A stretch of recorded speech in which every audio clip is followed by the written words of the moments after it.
Hi hello ನಮಸ್ಕಾರ ಎಲ್ಲರೂ ಹೇಗಿದ್ದೀರಾ? ಇವತ್ತಿನ ಈ ವಿಡಿಯೋದಲ್ಲಿ ನಾನು ನಿಮ್ಮ ಜೊತೆ ಶೇರ್ ಮಾಡ್ತಾ ಇದ್ದೀನಿ ಅಯ್ಯಪ್ಪ ಸ್ವಾಮಿ ಪ್ರಸಾದ, ಅರವನ ಪ್ರಸಾದ.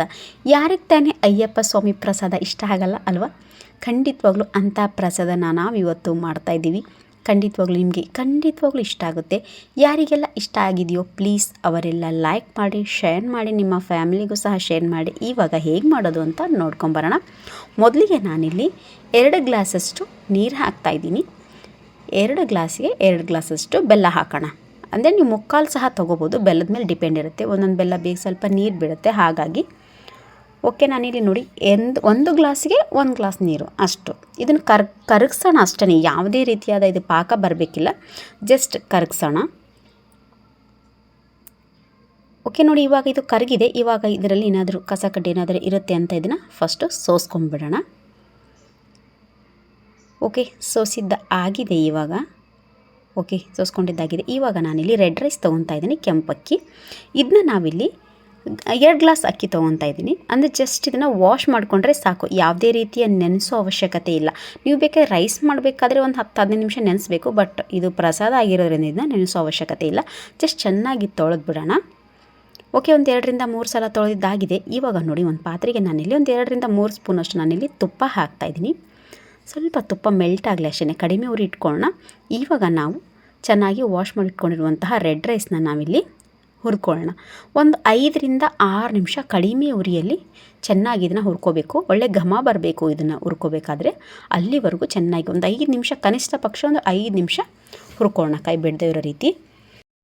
ಯಾರೆಲ್ಲ ನನ್ನ ಚಾನಲ್ನ ಸಬ್ಸ್ಕ್ರೈಬ್ ಮಾಡಿಲ್ವೋ ಅವರು ನನ್ನ ವೈಬ್ ನಿಮ್ಮ ವೈಬ್ಗೆ ಕನೆಕ್ಟ್ ಆದಮೇಲೆ ನೀವು ಬೇಕಾದರೆ ನನಗೆ ಸಬ್ಸ್ಕ್ರೈಬ್ ಮಾಡಿ. ಓಕೆ ನೋಡಿ, ಇವಾಗ ಚೆನ್ನಾಗಿ ಕಡಿಮೆ ಉರಿಯಲ್ಲಿ ಹುರಿತಾ ಇದ್ದೀನಿ. ಒಳ್ಳೆ ಘಮ ಬರುತ್ತೆ ಅದರಿಂದ. ಸ್ವಲ್ಪ ಚಟಪಟ ಅಂತ ಕೂಡ ಅನ್ನತ್ತೆ. ಗುರೆಳ್ಳು ಯಾವ ರೀತಿ ಸ್ವಲ್ಪ ಚಟ್ಪಟ ಅಂತ ಇರುತ್ತೋ ಅದೇ ರೀತಿ ಕೂಡ ಇದು ಕೂಡ ಹುರಿತಾ ಇರಬೇಕಾದ್ರೆ ಅನ್ನತ್ತೆ. ಅಲ್ಲಿವರೆಗೂ ಕೈ ಬಿಡದೇ ನೀವು ಈ ಥರನ ಹುರ್ಕೋಬೇಕಾಗುತ್ತೆ ಈ ಅಕ್ಕಿನ. ಇದು ಬೇಯೋಕ್ಕೂ ಅಷ್ಟೇ ತುಂಬಾ ಟೈಮ್ ತೊಗೊಳುತ್ತೆ. ಹುಷಾರಾಗಿದೆ, ಚೆನ್ನಾಗಿ ಬೆಂದ ಮೇಲೆ ನೀವು ಇದಕ್ಕೆ ಬೆಲ್ಲ ಸೇರಿಸಿ. ಓಕೆ ನೋಡಿ, ಇವಾಗ ಚೆನ್ನಾಗಿ ಫ್ರೈ ಆಗಿದೆ. ಇವಾಗ ಇದಕ್ಕೆ ನಾನಿಲ್ಲಿ 1 ಗ್ಲಾಸ್ ಅಕ್ಕಿಗೆ 3 ಗ್ಲಾಸ್ ನೀರು ಹಾಕ್ತಾಯಿದ್ದೀನಿ. ಓಕೆ, ಯಾಕಂದರೆ ನಾವು ಮೀಡಿಯಮ್ ವೈಟ್ ರೈಸ್ ಮಾಡಬೇಕಾದ್ರೆ ಬೇಗ ಬೇಯಿಸ್ಕೊಳಲ್ಲ ಅದು. ಬಟ್ ಈ ರೈಸ್ ಮಾತ್ರ ತುಂಬ ಟೈಮ್ ತೊಗೊಳುತ್ತೆ. ಏನಿಲ್ಲ ಅಂದರೆ ಇದು ½ ಆನ್ ಅವರ್ ಆದರೂ ಟೈಮ್ ತೊಗೊಳುತ್ತೆ. ಹಾಗಾಗಿ ಅಕಸ್ಮಾತ್ ನೀರು ಕಡಿಮೆ ಅಂತಾದರೆ, ಅಂದರೆ ಒಂದೊಂದು ಅಕ್ಕಿ ಮೇಲೆ ಡಿಪೆಂಡ್ ಇರುತ್ತೆ, ಅಂಥವರು ಸೈಡ್ಗೆ ಬಿಸಿನೀರು ಕಾಯಿಸ್ಕೊಂಡು ಇಟ್ಕೊಂಡಿರಿ. ಅದನ್ನು ನೀವು ಕಮ್ಮಿ ಆದರೆ ಹಾಕಿ, ಅಕ್ಕಿ ಬೆಂದಿಲ್ಲ ಅಂದರೆ ಹಾಕಿ. ನೋಡಿ, ಇವಾಗ ಇದು ಅಕ್ಕಿ ಬೆಂದಿದೆ. ಅಕ್ಕಿ ಬೆಂದಿದೆಯಾ ಇಲ್ವಾ ಅಂತ ಒಂದು ಸಲ ಟೆಸ್ಟ್ ಮಾಡಿ ನೋಡಿ, ಆಮೇಲೆ ನೀವು ಬೆಲ್ಲ ಹಾಕಿ. ಯಾಕೆಂದರೆ ಬೆಲ್ಲ ಹಾಕಿದ ಮೇಲೆ ನೀವು ಏನು ಮಾಡಿದರೂ ಅಕ್ಕಿ ಅದು ಅಂದರೆ ಕುದಿಯೋಲ್ಲ. ಹಾಗಾಗಿ ಓಕೆ ನೋಡಿ, ಇವಾಗ ಬೆಲ್ಲ ಸೇರಿಸಿದ್ದಾಗಿದೆ.